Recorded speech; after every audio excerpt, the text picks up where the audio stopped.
reinvent yourself, how to break the destructive patterns in your life.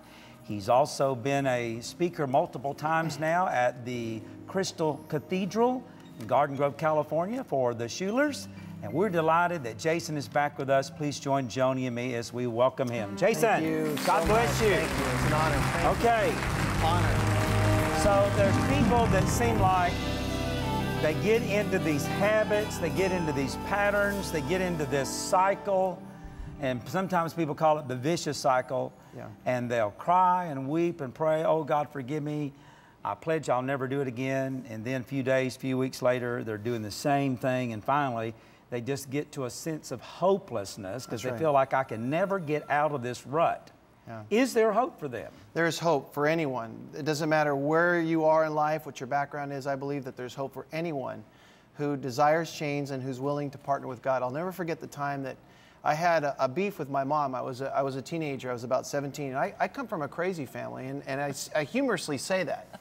And I'll tell you a little bit more about that later. But it was in my room as a 17-year-old, and I remember distinctly saying to myself, you know, when I grow up and when I get older, I am not going to repeat the same things that I saw while growing up.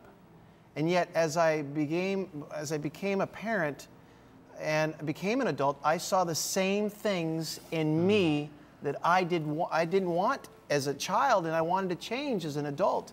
And those very same patterns of destruction were making themselves evident in my life. And so God brought me through a process, and I wrote about it in this book, Power to Reinvent Yourself. And I believe that anyone, no matter how crazy their background is or how crazy their future seems to be, God will empower them for change. Okay, so you said you came from a crazy family. Yeah. Everybody's going, what does he mean by that? So tell us about what was it like? When I was 3, my parents were separated. When I was 9, they were divorced. When I was 15, my mom remarried somebody who was 32 years older than she was, and she was his 6th wife. Oh my goodness. Between my 3 parents, there are 9 divorces. My dad tended bar for 51 years. My mom was an alcoholic, so they got along fairly well for a short time. And all this craziness existed. Family reunions were you know, beyond weird. And yet, in spite of it all, God sent a Hispanic family, a Mexican family to invite me to church. And out of that, God says, I'm going to call this young man into ministry. Well, just because I was called into ministry and just because I got saved doesn't mean that my baggage was left at the curb. Because we carry that baggage. And 70% of the people in our churches have tons and tons of baggage. And many of them are in ministry that have tons and tons of baggage. And so this book is about getting rid of the baggage. It's not only about recognizing it, it's about changing it. It's about changing the core of who we are.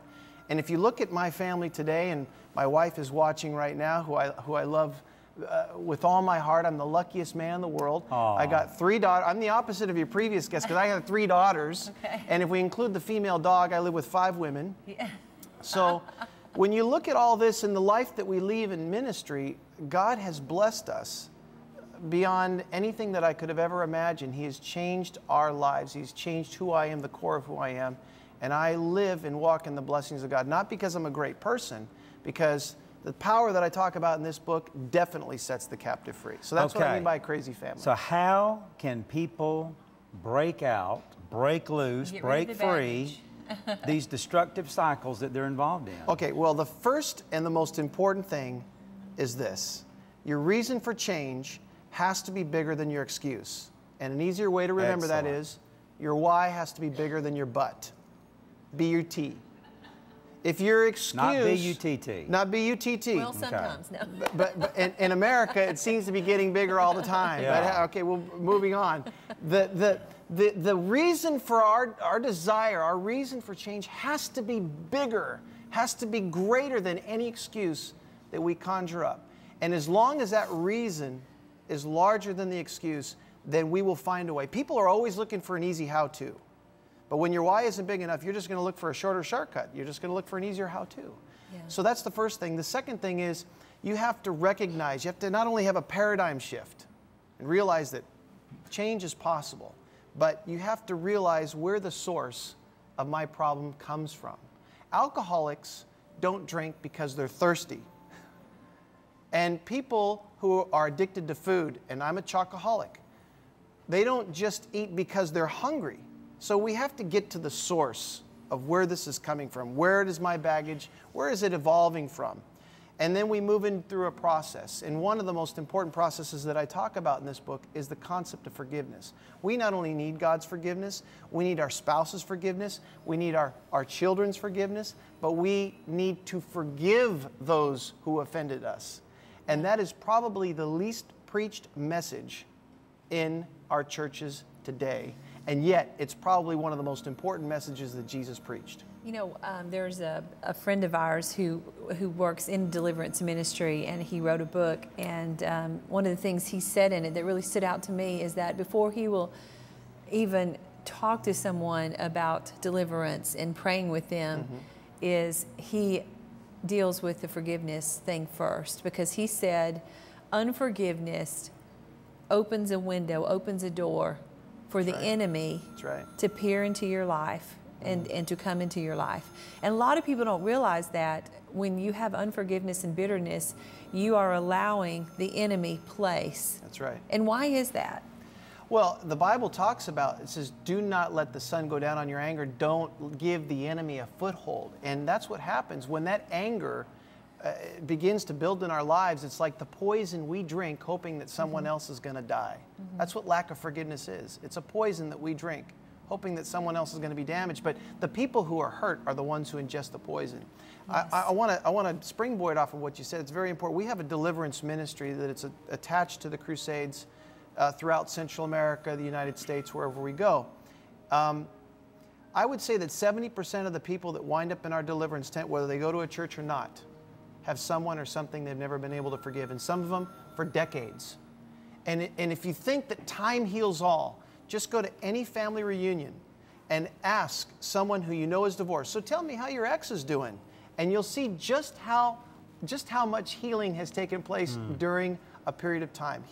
Time does not heal everyone, and forgiveness is not, it's not an emotion, it's a choice that we must make. And so in deliverance ministry, people have to choose to forgive those who have offended them. And that is a very important process in change.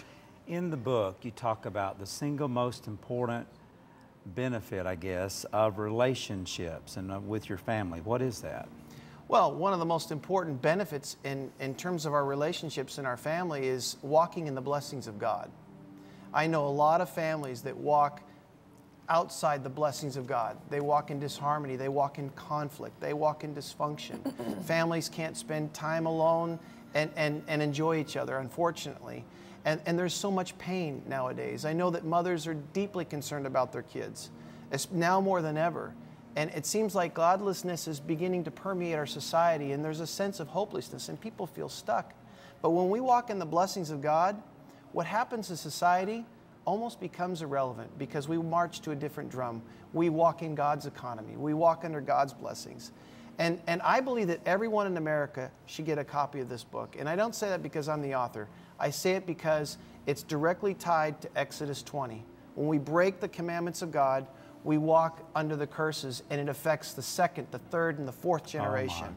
And this book is about breaking that cycle so that we can walk in the blessings of God, and that our kids will walk in the blessings of God, and our grandchildren and our great-grandchildren. And that's what God wants for us. Give us a personal story, Jason, about where you had to walk out a situation in your own life based on some of the principles you talk about in your book. Well, I think one of the things that really stands out to me was the concept of forgiveness. I love my mom. I have a tremendous amount of respect for her because she is someone who has been sober for 15 years.